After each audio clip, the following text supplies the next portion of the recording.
এবার সবাই আশা করছিল যে আলোচনায় অন্তত হরমুজ প্রণালীর ব্যাপারে একটা সিদ্ধান্ত হবে।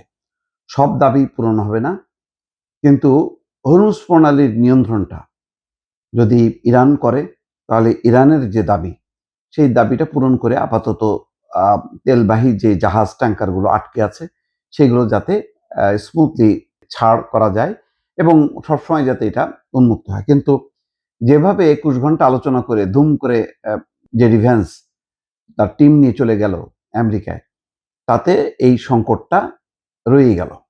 এখন ট্রাম্প বলতেছে যে হরমুজ প্রণালী দিয়ে আমেরিকার জাহাজ চলছে, তারা মাইন অপসারণ করবে এবং এখানে কোনো নিয়ন্ত্রণ চলবে না এবং টোল আদায় করতে পারবে না। কিন্তু তেহরান সর্বশেষ যে কথাটা বলছে যে হরমুজ প্রণালী পুরোপুরি ইরানের নিয়ন্ত্রণে, টোল দিতে হবে রিয়েলে। এখন ইসলামাবাদে যুক্তরাষ্ট্র এবং ইরানের মধ্যে উচ্চ পর্যায়ের শান্তি আলোচনা কোনো চুক্তি ছাড়াই শেষ হয়েছে। আলোচনার অন্যতম প্রধান বাধা ছিল কৌশলগতভাবে গুরুত্বপূর্ণ হরমুজ প্রণালী নিয়ন্ত্রণের বিষয়টি। এই জলপথ দিয়ে বিশ্বের মোট ব্যবহৃত জ্বালানি তেলের প্রায় 20% এলএনজি পরিবহন করা হয়। দেখেন, আমেরিকার কোনো সমস্যা নেই। এখন তারা আমেরিকার জাহাজ এই হরমুজ প্রণালী ব্যবহার করে না, তো কিন্তু বহু দেশ করে। এখন এটা তো একটা সংকট রয়ে গেল। তার মানে সারা বিশ্বকে আমেরিকা দেখাতে চাচ্ছে যে দেখো, তোমরা যে সংকটে পড়ছো, আমরা তো গেছিলাম ইসলামাবাদে আলোচনার জন্য, কিন্তু ইরানের একগুঁয়েমি মনোভাবের জন্য সমাধান হয়নি। সুতরাং ইরান দায়ী। এইরকম একটা পরিবেশ তারা তৈরি করতে চায়। কিন্তু বিষয়টা কি এত সহজ? তাই কি বুঝলো সবাই? আমার মনে হয় বোঝে নাই। কিন্তু ট্রাম্প বা আমেরিকার এখনকার নেতৃত্ব মনে করে তারা যা বোঝাবে সেটাই সত্য, সেটাই সংবিধান, সেটাই সবাই মান্য করবে।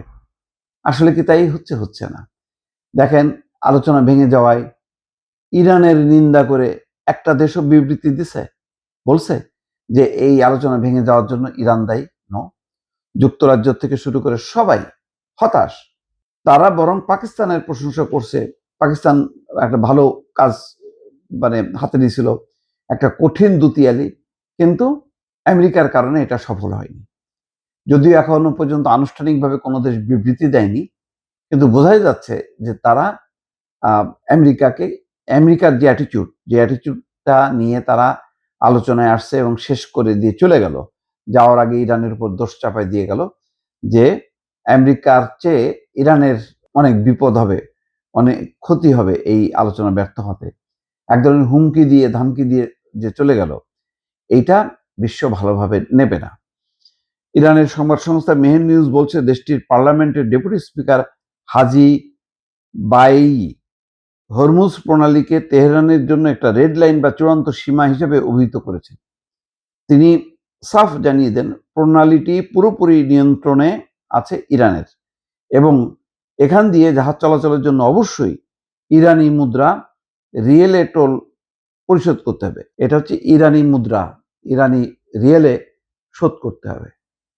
তো তাহলে সব মিলায় যে সংকটটা থাকলো, সেই সংকটটা কিন্তু সমাধান হলো না এবং সম্ভবত এটা জিয়ে রাখাও একটা নতুন কৌশল।